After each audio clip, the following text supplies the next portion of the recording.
Hello everyone, welcome to my channel learning hub. मेरा नाम दीपा है और आप मेरे साथ सीखते हैं इंग्लिश थ्रू हिंदी। तो ये मेरा पार्ट 2 वीडियो लेक्चर है आर्टिकल्स पे।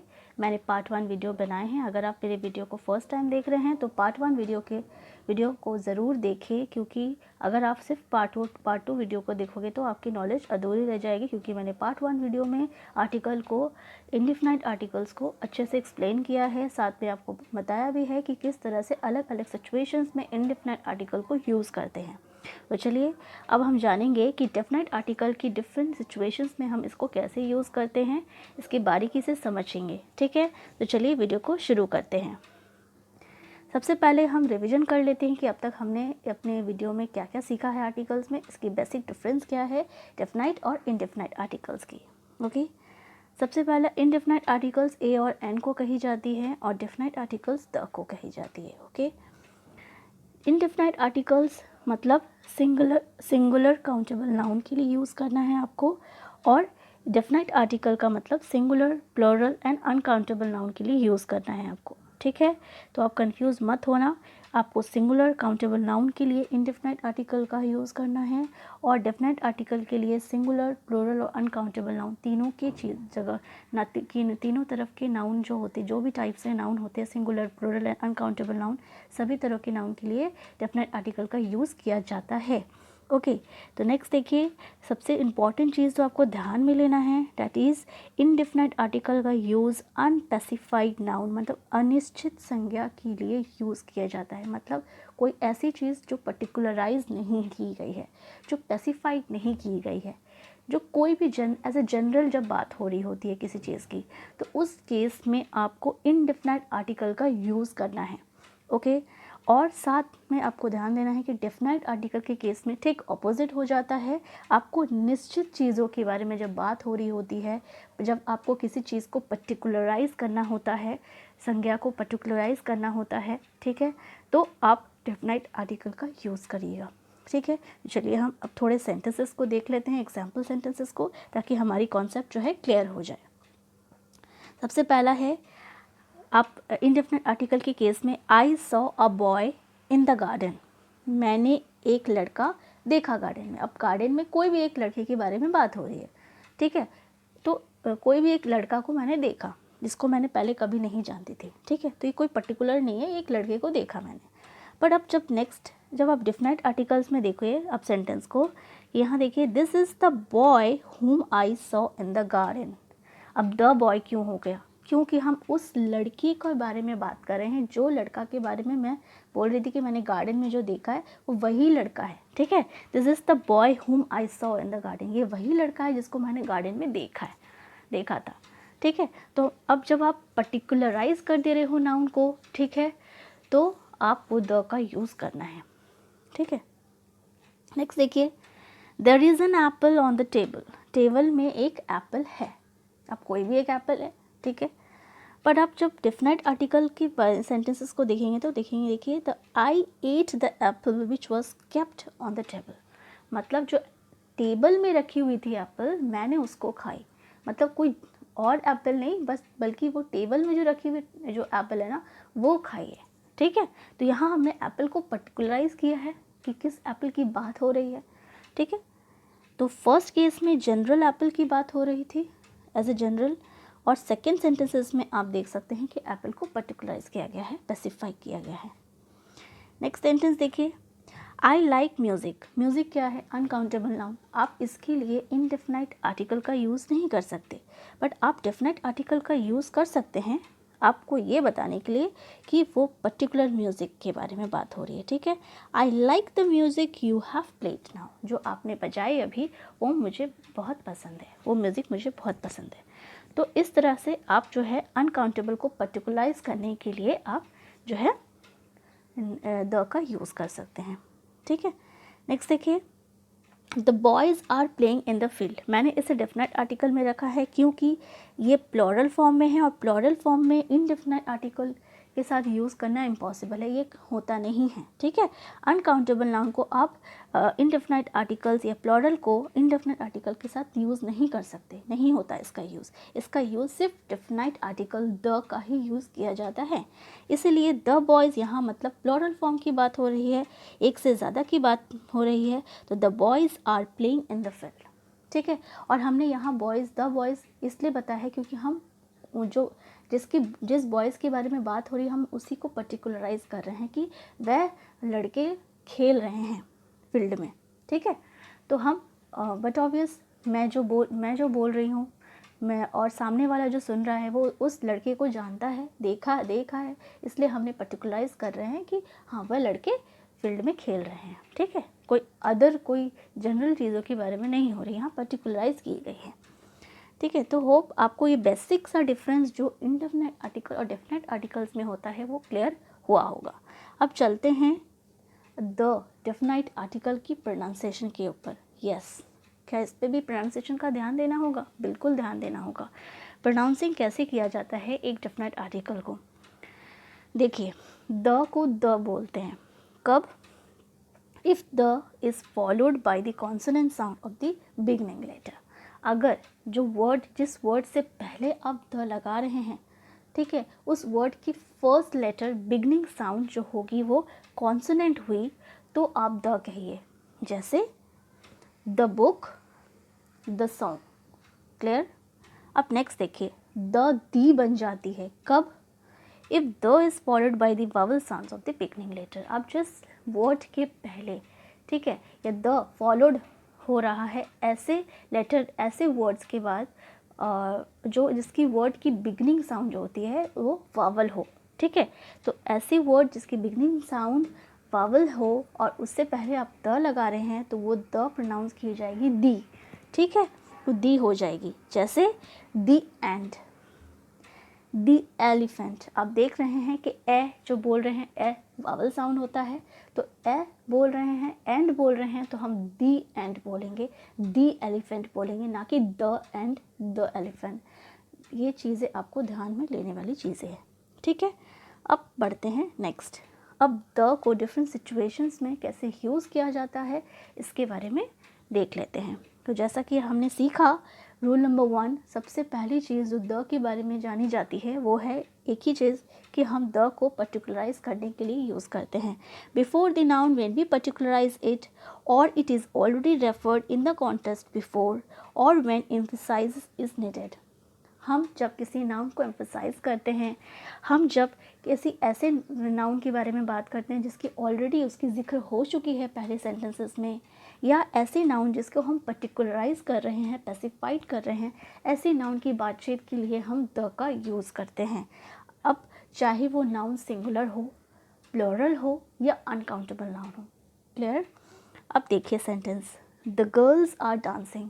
यहाँ पर हम गर्ल्स क्या है, प्लूरल फॉर्म है और हमने गर्ल्स को पर्टिकुलराइज किया है, एम्फसाइज किया है और इसके लिए हमने द गर्ल्स का यूज़ किया है। द गर्ल्स आर डांसिंग, वह लड़कियाँ नाच रही है। I saw the boy standing at the door. मैं अब किसी पर्टिकुलर बॉय के बारे में बात कर रही हूँ, वो बॉय यहाँ जो डोर के सामने खड़ा है, ठीक है, मैंने देखा था वो लड़का जो डोर में खड़ा था। I gave him a book but he lost the book. I gave him a book, पहले बार जब आप देखा आपने यहाँ पर दो तरह के सेंटेंसेस है, दोनों सेंटेंसेस को कनेक्ट की गई है बट से। आप देख सकते हैं कि पहले सेंटेंस में ऑलरेडी बुक के बारे में जिक्र हो चुका है, मैंने उसे एक बुक दी और फिर क्या हो गया, वही बुक जो दी गई थी वो बुक खो गई और उसने जो है वो बुक को खो दिया। तो ऑलरेडी सेकंड टाइम बात हो रही है उसकी, उसी बुक की बात हो रही है, हम उसी बुक को पर्टिकुलराइज कर रहे हैं, तो इस केसेस में अब द का यूज़ कर रहे हैं, ठीक है। नेक्स्ट देखिए, पास मी द सॉल्ट। सॉल्ट एक अनकाउंटेबल नाउन है, बट आप जब किसी सॉल्ट को पर्टिकुलराइज कर रहे हैं, सॉल्ट की डिब्बी को पर्टिकुलराइज कर रहे हैं कि भाई हम उस सॉल्ट की बात कर रहे हैं, सॉल्ट को पास कर दो, तो आप पास मी सॉल्ट नहीं बोल सकते, आप पास मी द सॉल्ट बोलिए, ठीक है। तो हेयर आपको सारी सिचुएशंस जो है क्लियर हो गई होंगी। अब मैं रूल 2 की तरफ बढ़ती हूँ। Before the name of a river, sea, oceans and great lakes. ये सारे नाम जो रिवर्स के होते हैं, सी, ओशंस के होते हैं और ग्रेट लेक्स के होते हैं, इन सब के नाम के पहले आपको द का यूज़ करना है। For example the Arabian Sea, the Bay of Bengal, the Ganga, the Yamuna, the Pacific, the Atlantic, the Great Lakes, the African Great Lakes. ठीक है। Rule number 3, before the name of mountain ranges, desert and island. ठीक है। तो ये mountain रिजर्ट, desert और island को जो भी नाम होते हैं उससे पहले आपको द लगाना होता है। जैसे the Himalayas, the Alps, the Andamans, the West Indies, the third desert, the Sahara desert. Rule number 4, before the name of the historical या पब्लिक बिल्डिंग के नाम से पहले भी आपको द का यूज़ करना होता है। जैसे the Taj Mahal, the red fort. ठीक है।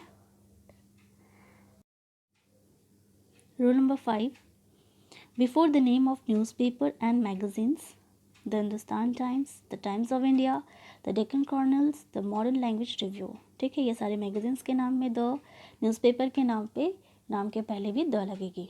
ठीक है। रूल नंबर 6 है, before an adjective of superlative degree. जब आप सुपरलेटिव डिग्री के एडजेक्टिव से पहले भी आपको द का यूज़ करना होता है। ठीक है। जैसे देखिए, Kalidasa is the greatest of Indian poets. ठीक है। यहाँ पर सबसे ज़्यादा की बात हो रही है, सुपरलेटिव फॉर्म की बात हो रही है, तो आपको द का यूज़ करना है। ठीक है। नेक्स्ट देखिए, Mumbai is one of the biggest town in India. यहाँ पर सुपरलेटिव की दोनों फॉर्म्स होती है, एक वन ऑफ वाली और एक सिंपल वाली। ठीक है। दोनों फॉर्म में आपको, सुपरलेटिव फॉर्म में हमेशा याद रखें कि आपको द का ही लगाना है आपके एडजेक्टिव से पहले। ठीक है।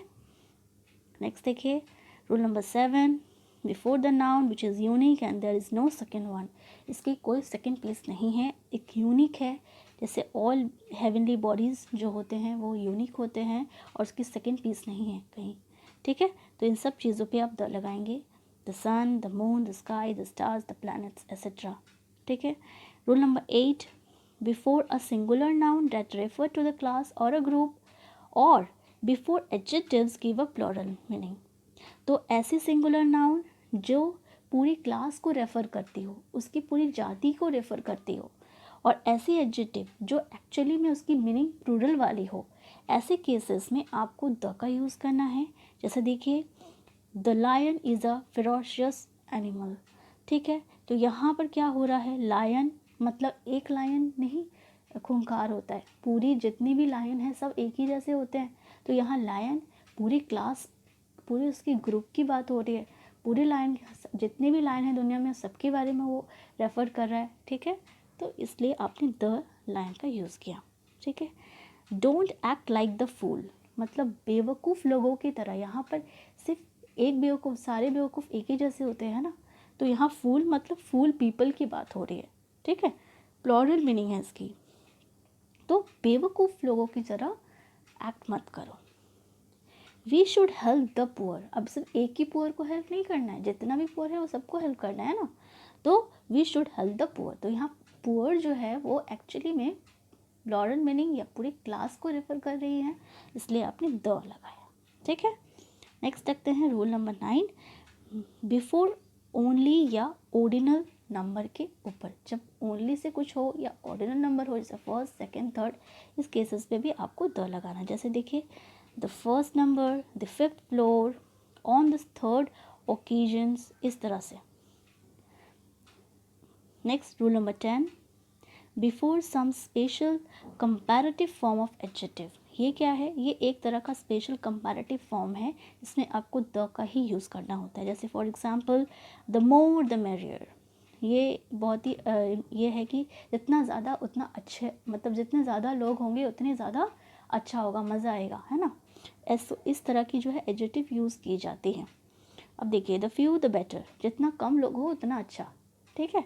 द फ्यू द बेटर, तो ये बाय डिफ़ॉल्ट द यूज़ किया जाता है, इसके लिए आप इंडेफिनिट आर्टिकल का यूज़ नहीं कर सकते।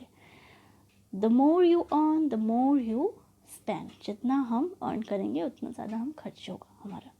ठीक है।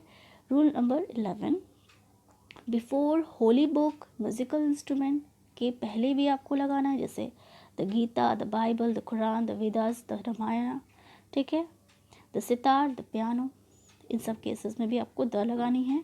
Rule number 12, before the name of a political parties और a period of event in the history, ठीक है, जैसे the Congress, the Bharatiya Janata parties, ये सारे पॉलिटिकल पार्टीज के नाम हैं, इससे पहले भी आपको द लगाना है। Rule number 13, before some proper noun consist of और अ नाउन ऑफ नाउन, इस तरह की सिचुएशंस हो, ठीक है, ऐसा प्रॉपर नाउन जो बनी हो नाउन ऑफ नाउन से, ठीक है, जैसे देखिए the United bank of India, तो यहाँ पर यूनाइटेड बैंक एक नाउन है और फिर एक नाउन है और बीच में ऑफ है ना।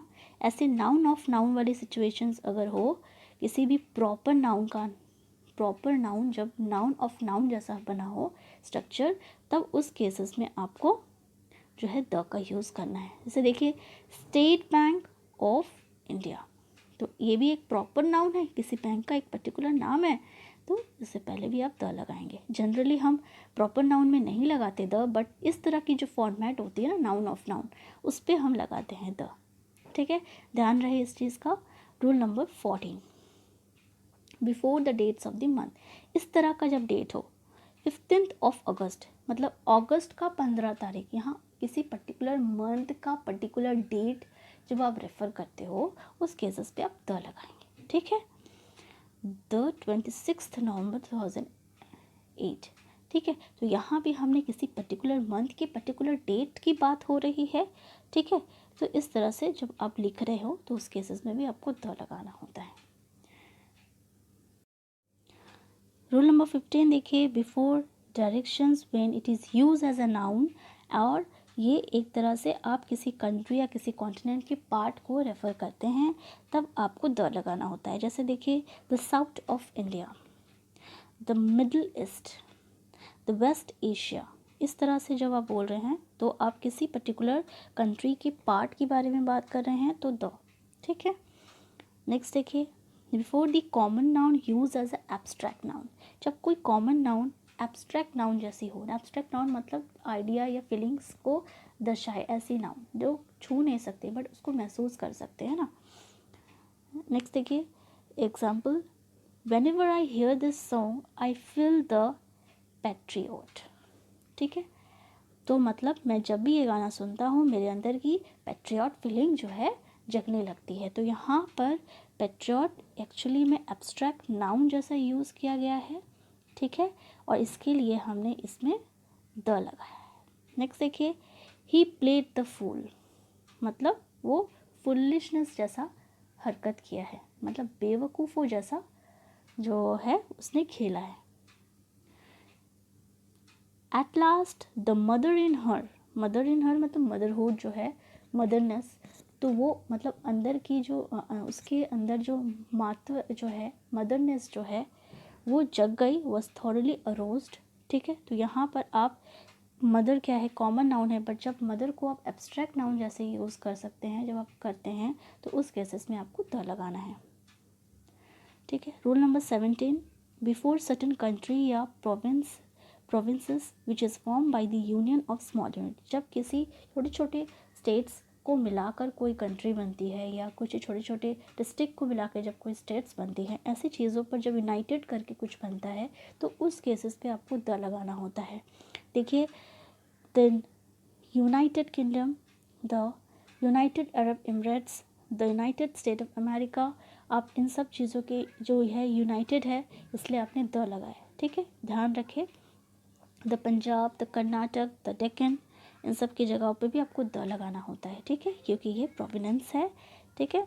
और आप जनरली जो स्टेट्स होती हैं बाकी के, जैसे बंगाल, बिहार, महाराष्ट्र, ऐसे बहुत सारे स्टेट्स हैं, बाकी स्टेट्स पे भी आप नहीं लगाते, कोई आर्टिकल का यूज़ नहीं होता, बट जब किसी ऐसे छोटे छोटे यूनिट से जब कुछ बनता है उस केसेस।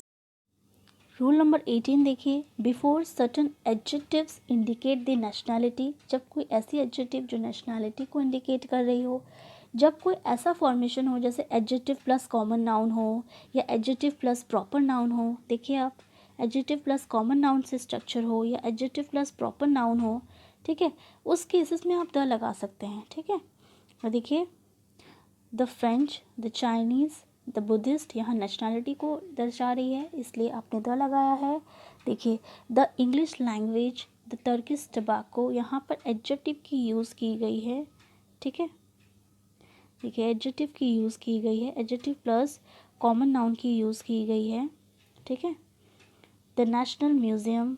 ठीक है, तो ऐसे से फॉर्मेशन हो रहा है अगर एडजेक्टिव प्लस प्रॉपर नाउन या एडजेक्टिव प्लस कॉमन नाउन, इस केसेस में भी आप द लगाएंगे। ठीक है, जैसे द फेमस नेपोलियन, अब ये नेपोलियन तो बट ऑब्वियस ये प्रॉपर नाउन है, बट इसके साथ जो है एडजेक्टिव लगी हुई है तो आप इसमें द लगाएंगे। द वाइस सैलोमॉन, ठीक है, इसमें एडजेक्टिव लगी हुई है और प्रॉपर नाउन के साथ है। जनरली हम सिर्फ सैलोमॉन बोलेंगे तो नहीं आएगी, बट अगर वाइस सैलोमॉन बोलेंगे तो फिर आ सकती है। ठीक है, तो इस चीज़ का ध्यान रखें। रूल नंबर 19, ये हमारा आखिरी रूल है।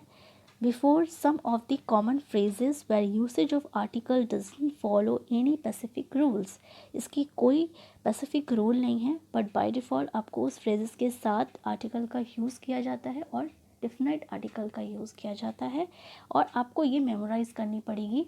ठीक है, इसके लिए कोई स्पेसिफिक रूल नहीं है कि इसे लगाना है कब नहीं लगाना है। ठीक है, एग्जाम्पल देख लेते हैं। डेस्टिनेशन, जैसे go to the store, go to the market, go to the hospital, go to the bank. But exception क्या है, जब आप घर जा रहे हो go home, go to the नहीं होता, गो होम होता। ये बहुत इम्पॉर्टेंट है आपको जानना कि होम के साथ आप टू नहीं द नहीं लगा सकते। ठीक है, गो होम। स्कूल के लिए go to school, go to the school नहीं, go to temple, go to bed. ठीक है, यहाँ देखिए पार्ट ऑफ द डे के साथ भी वही होता है। In the morning, in the evening, in the afternoon बोलते हैं, बट नाइट के केस में हम एट नाइट क्यों बोलते हैं? इंग्लिश है, कन्फ्यूजिंग लैंग्वेज, राइट। तो आपको कुछ चीज़ें जो होती हैं वो आपको मेमोराइज़ करनी होंगी। ठीक है, होप आपको मेरी ये बताई हुई रूल्स अच्छी लगी हो और आपको कुछ तो समझ में आ गया हो। बट अब मेरी पार्ट 3 की वीडियो जो होगी वो बताई जाएगी कि आपको आर्टिकल कहाँ नहीं लगाते। तो आप देखते रहिए मेरे वीडियो को और मैं अपनी नई वीडियो के साथ नेक्स्ट टाइम फिर से हाज़िर होंगी। तब तक के लिए गुड बाय, टेक केयर।